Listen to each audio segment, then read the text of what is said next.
So, this is from the book I Am That by Nisargadatta Maharaj. And the questioner asks, what is the real cause of suffering? To which Maharaj says, now I'll read his words: self identification with the limited, Vyaktitva, the persona, identification with the limited, persona, sensations as such, however strong, do not cause suffering. It is the mind, bewildered by wrong ideas, addicted to thinking, I am this, I am that fears loss and craves gain and suffers when frustrated.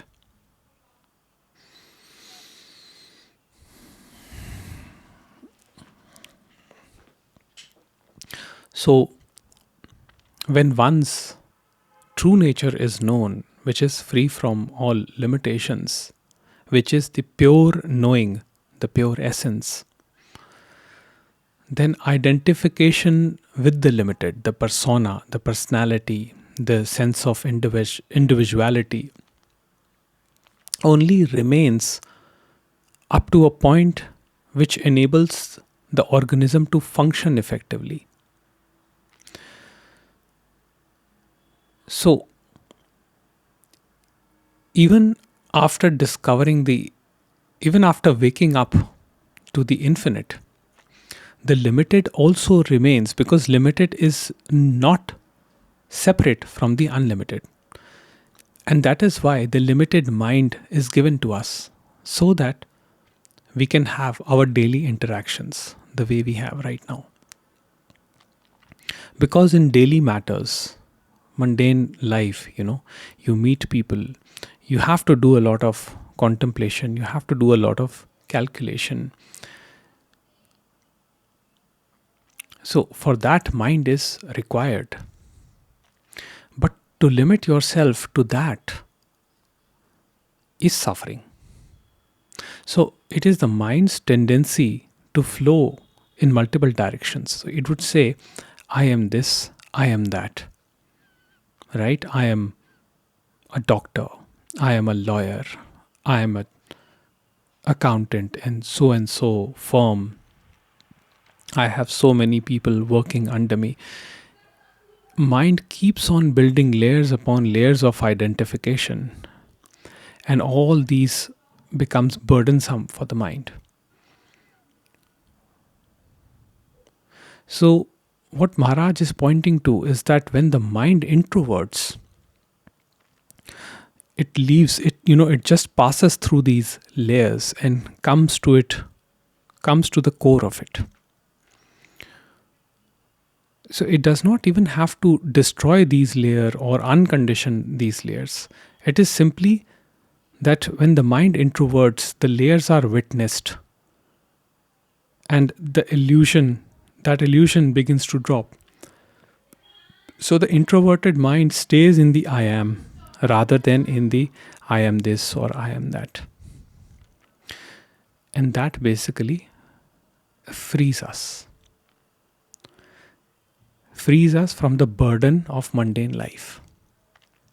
It is not to say that the challenges will not trouble us.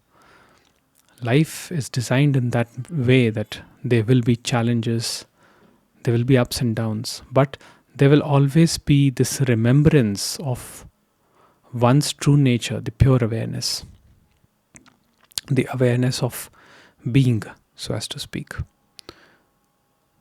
So being is the ground of all experiences. It is the place of rest from which all movement happens. It is the place of stillness from which all movement happens. And Maharaj is constantly pointing us in that direction, that the being is the home, is your home, and you have never left it. It is right here and it is right now. In fact, it is what illumines this moment. So even you don't have to stay in the present moment because you are it.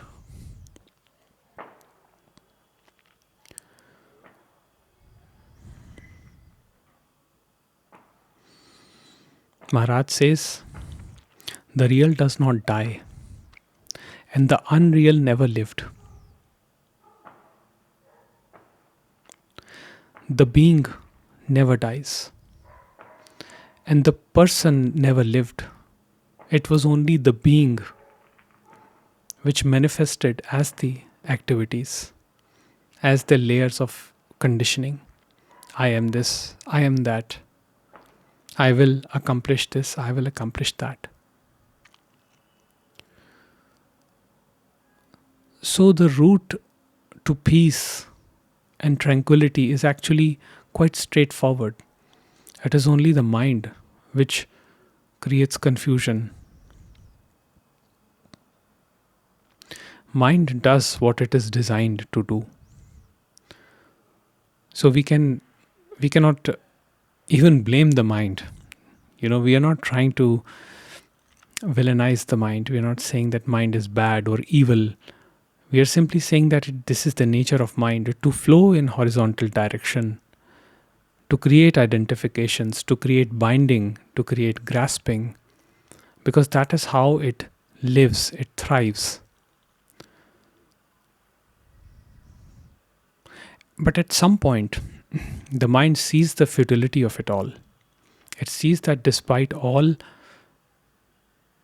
grasping, despite all desires and all the ideas of fulfillment and self improvement and achievement and attaining, it is not finding the happiness which it truly desires. It is then that the mind introverts and learns that it already is what it desires to be, and that is the being. The being is consciousness, the being is bliss.